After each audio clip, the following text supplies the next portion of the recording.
Hello, ladies. How are you today? I'm so happy to be Great. back for another recording.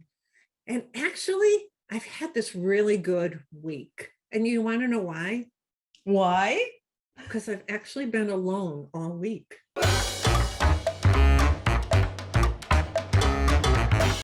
My partner has been away all week.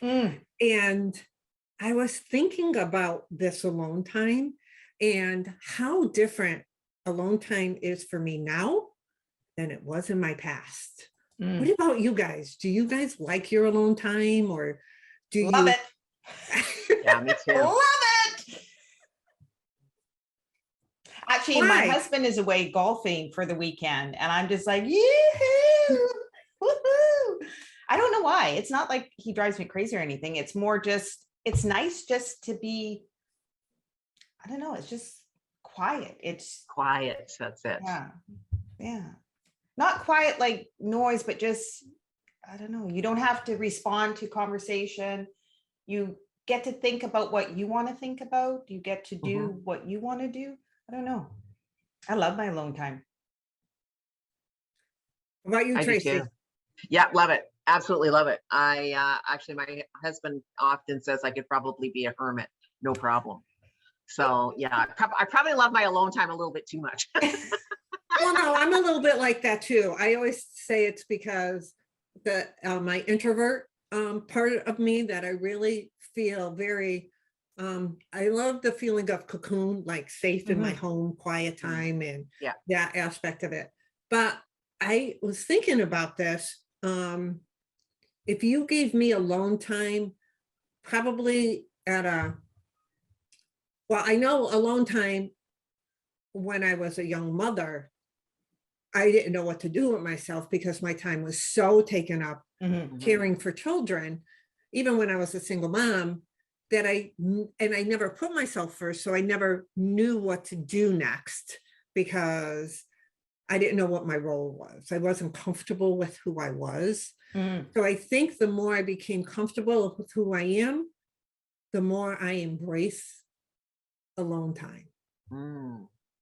I think that is so valuable because I believe that that is a cornerstone of being accepting with alone time, because you have to be okay with yourself to a certain level, right? I mean, there's we're always working on ourselves and doing all that, but I think there has to be a certain comfort level in order to be just with your thoughts, just with what's going on, just by yourself. And that's why a lot of people can't do it, because they're just not comfortable spending time with themselves. And they keep themselves busy.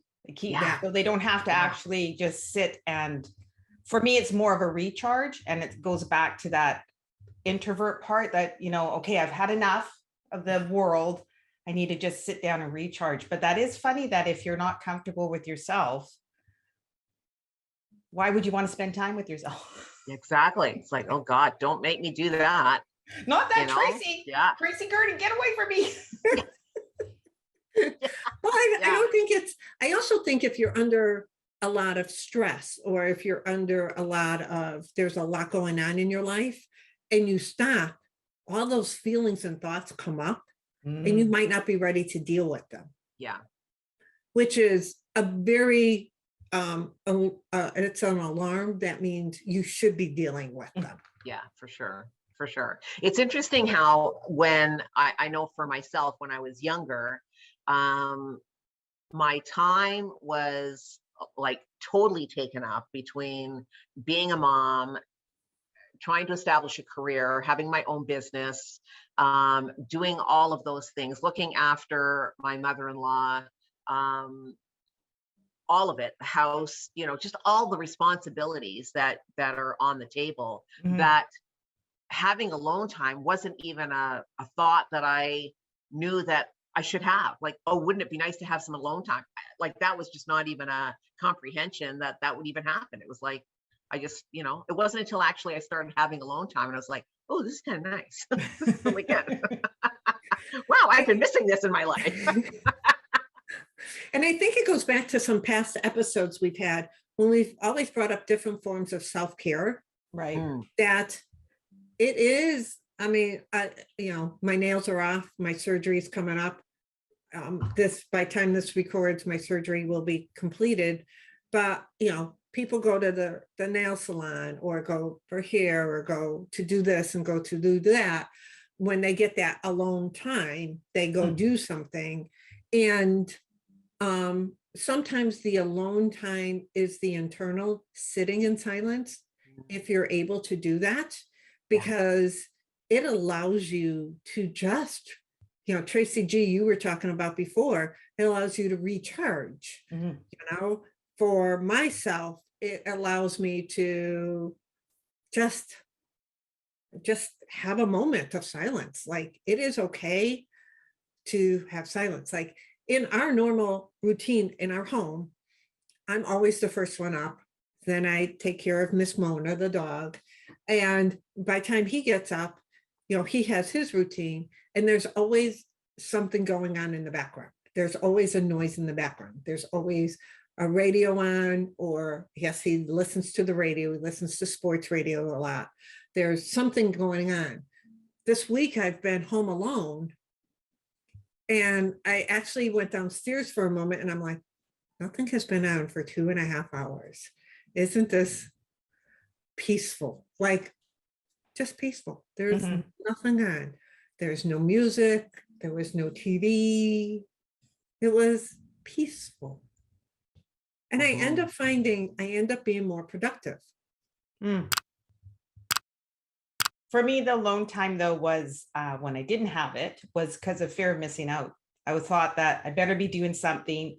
Yes. I'm missing out on something. To be just sitting there with me, something's wrong there. And like I said earlier, I love my alone time. I actually have music on, or I have noise on, but it's just being with me. But it's funny because I felt I had to fill up my days, and I felt that if I took that time for myself, I'm missing out. And you're not. Yeah. You're not. Also, like, it's so interesting, like the quiet that you're talking about. I don't listen to music. The radio's never on. Like, if I'm driving someplace, I never turn the radio on. I just have everything quiet. But boy, there's a lot of noise. There's a lot of noise. Honest to God, it's like, okay, you guys, you just got to all calm down. Just be quiet here, because there's just too much noise. So it's so interesting. Yeah. Sometimes I need to put on something in order for the noise to be quiet. Now, right now, I have your internal podcast there, Tracy. Seriously, honestly, that's exactly what it's like. It's like, okay, you know what? Let's all just sit down, and we're gonna have a board meeting here, and like, I'm gonna give each of you like 5 minutes. You can just start talking, because it's like quiet. That's funny. But that's obviously you need it, right? Like, you need that quiet time. Yeah. I have soft music on now, but it's very faint, but it's just there, and it'll be off, and I will spend, some more quiet time. But what would you say to somebody who doesn't know? There's a couple questions that came to my mind. Doesn't know what to do with themselves when have quiet time. Should somebody be asking for quiet time? Why do you have to do something in quiet time? Well, again, right, when I had alone time, and you talked about a little bit the fear of missing out. Do you just sit quiet? Do you journal? Do you just meditate? Do you just walk around your house? Do you is there something that you do within or is your alone time just whatever comes to your heart? That's how it is for me. Yeah. Right. For me, it could be that, now I have an opportunity to sit there and read. It could be, I'm going to go garden now and just do something that, like, I want to move a bit, but I don't want to, I'm not going to go exercise or something. Just anything that just makes me feel good. So whatever makes me feel good at the time, and just enjoy it and allow myself, like, you want to lay on the couch and watch TV, lay on the couch and watch TV. You want to journal. It's your time, and to do with it what makes you feel good. And again, I go back to recharging, whatever recharges me. But do you think that somebody might just say, oh, I have alone time, I'm gonna just get lost, I don't want to think, so I'm just gonna go in front of a TV? And the reason why I ask this is that would be me, because again, I didn't want to be alone with my thoughts. So the alone time, I wasn't using the alone time probably to benefit myself. I was using the TV to escape because I didn't want to be alone. So good. That's so good. Yeah. I mean, if you can't, if the idea of alone time is I have to be with my thoughts, and that doesn't make you feel good, I'm like, sit in the ickiness, just sit there with it, because that's where you're going to have your biggest breakthroughs, is sitting in that discomfort of just being and seeing what comes up. Now, I do now sit and get lost in TV from time to time, but I don't use it as right. Yes. Yeah. And I think that's the difference you're trying to say, is that when you're, like you don't use it as an escape. And if you can't sit there with your own thoughts, then maybe you should sit there with your own thoughts. Yeah, absolutely. Okay, so now we're asking people to sit with your own thoughts. What should you do with those thoughts? Like, should we be journaling? Should we be just thinking? Should we be meditating? Should we be like, what do we do with that stuff? Like, should we start unboxing it? Should we just write what comes to mind? I know what I would do. I just would love to hear what you ladies would do. I think, I mean, we have over 60,000 thoughts a day. Yep. So it's like, and you know what, like 48,000 of those are probably negative. Yep. Because that's how we're wired. Yep. So what would be interesting is to, just kind of think of your thoughts as like, like a Dow Jones ticker tape going across the screen. Just kind of watch what happens. Like, just see what goes on. You don't necessarily have to do anything with any of them, the good ones, the bad ones, unless you want to. Unless there's a thought that comes across that you decide you want to pick out and go, yeah, let's take a look at this one. Where did it come from? Why do I think that? Is any of it true? Is it just a story? Like all of those things that we would do with that potential thought, whether it be a good thought or a bad thought, because it's just as important to navigate those good ones. Why do I think I'm such a good coach? Yeah. Okay, let's just go into that for a bit, right? Yeah. Like we tend to get rid of those. It's like, oh well, I'm not going to think about that. I just, we tend to dive into all the 48,000 bad thoughts that we have every day. So right. Yeah. I love that. I love that. Yeah. And you don't have to. If you can make yourself a cup of tea or a cup of coffee, a hot cocoa, a glass of water, and just steer into emptiness, to be very blunt. Many times I've just sat and looked out the window and, noticed things that I never noticed before, even though I've lived here for 7 years. But that's, again, allowing yourself just to sit, just to be, and to see what happens. I find that when I'm very lucky to have a beautiful forest park beside where I live, and I go and I used to listen to music, and then I stopped doing that, and I just, like what you just said, Tracy, about driving without anything, I just allow myself to see where my thoughts take me. It's pretty amazing. And again, as long as you stay on that more positive, otherwise I might be in the middle of the forest crying my eyes out. But that's okay too, though, right? I was just going to say that. If we stop with the judgment of, that's a possibly bad thing to do, or that's a good thing to do. If we just don't judge any of it, and it just happens as it happens, then I don't know. I think the freedom to be with yourself and be with your thoughts becomes a lot less scary. But it's because we judge ourselves and judge those things that we end up, thinking that crying in the forest is a bad thing, right? No, and sometimes you just need to let it out, because holding it in causes the more stress, or the more the thoughts just keep rotating within your brain. And I've had plenty of good cries in the past couple of weeks, in the past 10 years. Yeah. And I can honestly say I felt pretty good afterwards, because you're releasing that whatever feeling you're having. It's just like you always have to release it in some way or form, or else it manifests in your body. Yeah. And we know what stress does to our bodies. Well, I think the classic too is that if you have those thoughts, you start going back, like you were saying, Tracy, of the negative, and you start thinking of, oh, what did I say to that person? Now, how did that work out? And you go down this not so nice trail of judgment. And I think that really is if you can be on your own, be by yourself, listen to your thoughts, and learn how to train yourself to appreciate them and not judge them. And that's hard. That takes a lot of time. That takes a lot of work, I think, because naturally you go to the negative, like you said. Yeah. And then we resist it, right? And the moment you start to resist it, then you get into that ruminating that you were talking about, Michelle. Like it's just, and then it's like, okay, well, I don't want to do this anymore. I'm out. Like I'm Turn on the TV. Turn on the TV. Where's the vacuum cleaner? I'm going to start cleaning. It's like, Now, do you think everyone should spend time alone? I do. Yeah.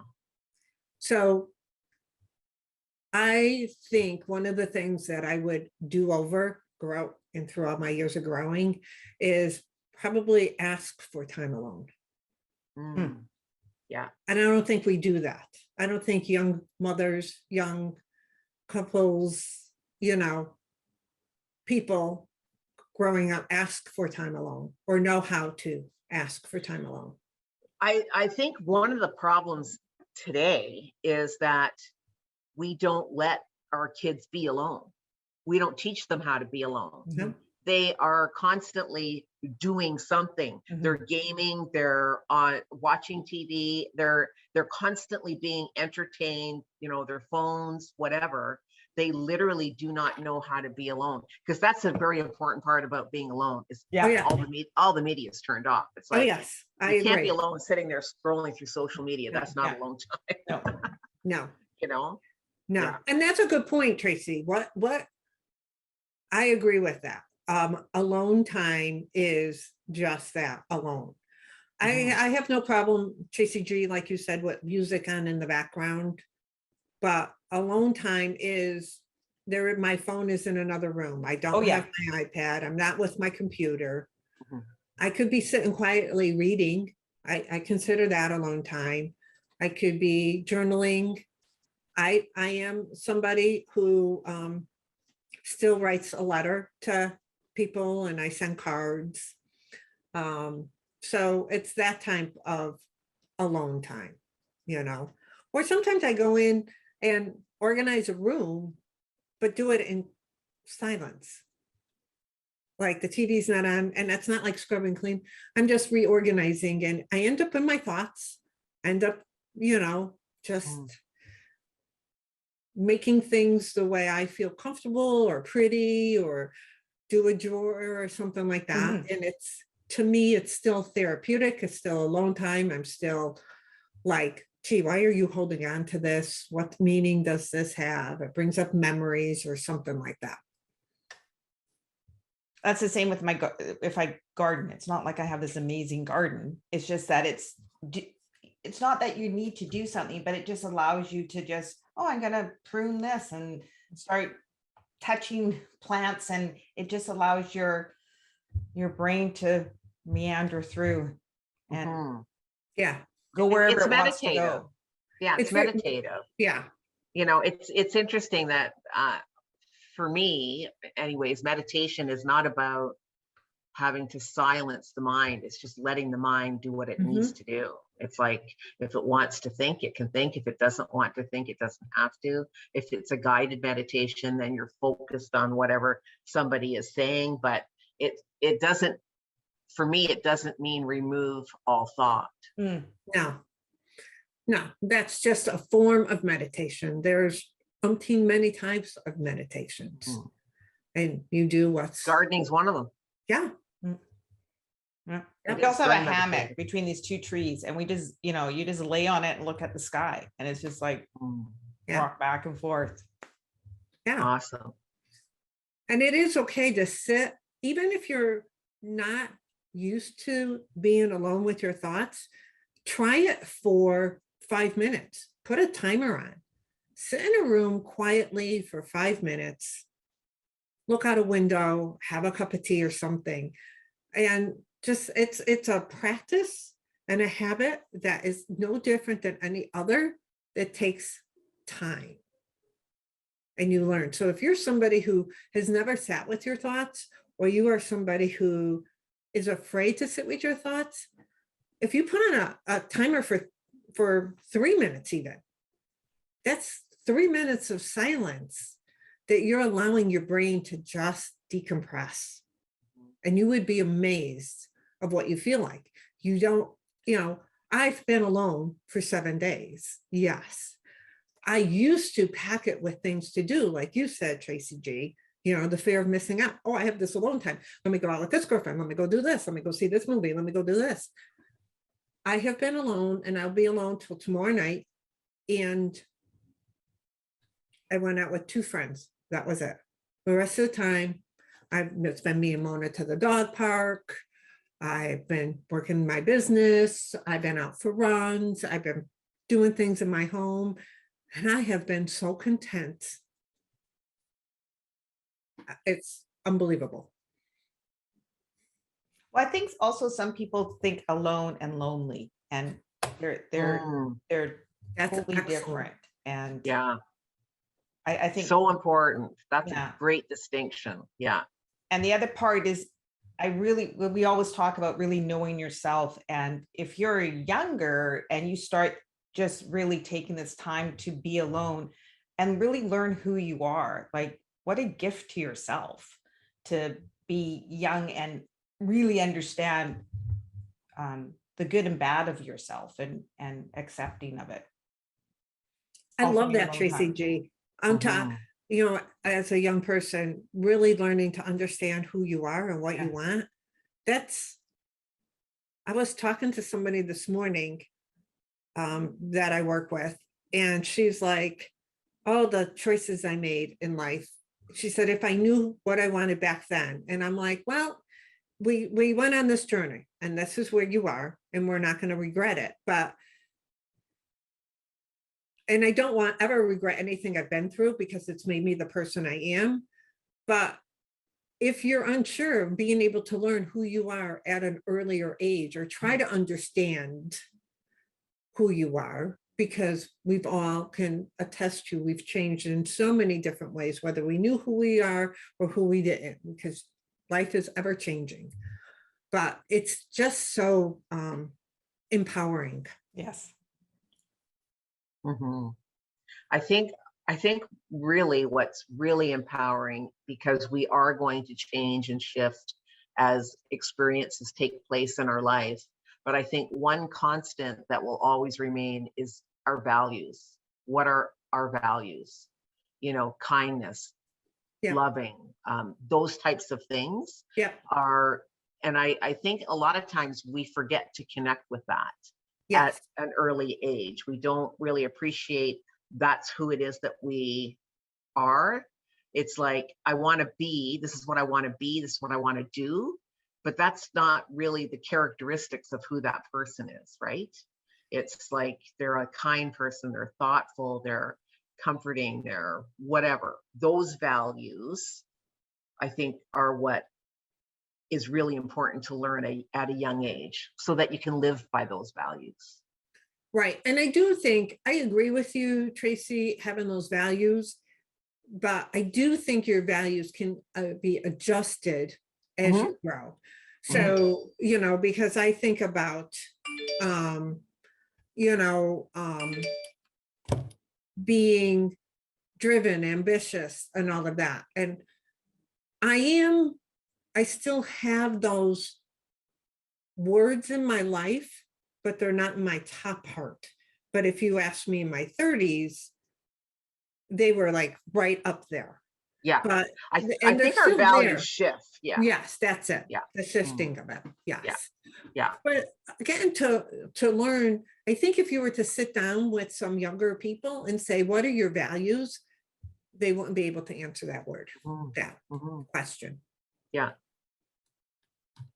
You know?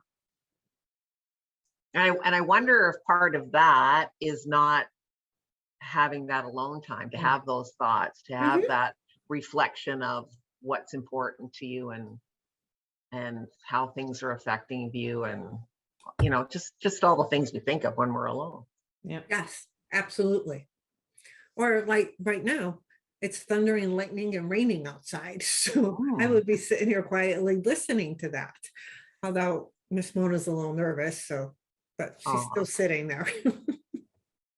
So, but I do think that is probably one of the things I wish I had faith in my alone time when I was younger. Just sitting with yourself. Yeah. Yes. It's okay. And it's okay to be alone. Like you said, Tracy G, you're not lonely. And that was, I think when I broke that distinction, when you said that, Tracy G, that was like a light bulb that went up when I was in the height of my anxiety and everything. If I was alone, I thought, oh, look at me, poor, pitiful me. I'm a lonely person. Right. Which was, and right now, I'm not a lonely person at all. But I love being alone. And you can also be very lonely in a room full of people. Yeah, absolutely. All talking and chatting, and you can be very, very lonely. Yes. Yeah. So it's those two things, they're totally different. Loneliness is a totally different experience than being alone with yourself. Yes. Yeah. Totally agree with that. Totally. So ladies, do you have any other thoughts on alone time? I think it's time to be alone.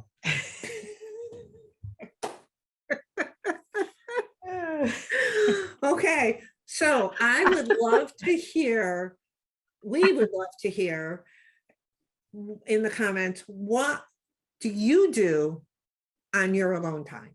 And do you take alone time? And are you comfortable with taking alone time? So put it in the comments. If you think there is somebody who needs to hear this, we always, when we started this conversation, I heard there a couple people came to my mind that are always busy. And I wonder if they just don't like to be alone with their thoughts. Share this with them and subscribe and make sure you note for getting notifications because we come out with a new episode every Wednesday. Until next time, have a great day. Thanks for watching, and we hope to see you as a regular member of our community.